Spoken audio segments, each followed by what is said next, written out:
Hi guys! Many of us are starting to get ready for spring break. It's right around the corner, and one thing that everyone seems to dread is packing.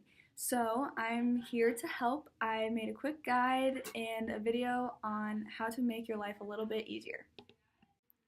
So I usually start off by making a list.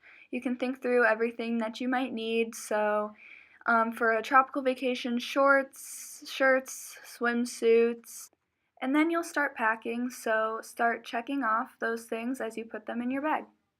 Personally, I like to lay everything out before I put it in my bag. I usually pack some nice outfits, and then I tend to put 2 or 3 shirts to a pair of shorts depending on how many days you'll be on vacation. Also make sure to not forget accessories like hats, headbands, sunglasses, or anything else you think you might need.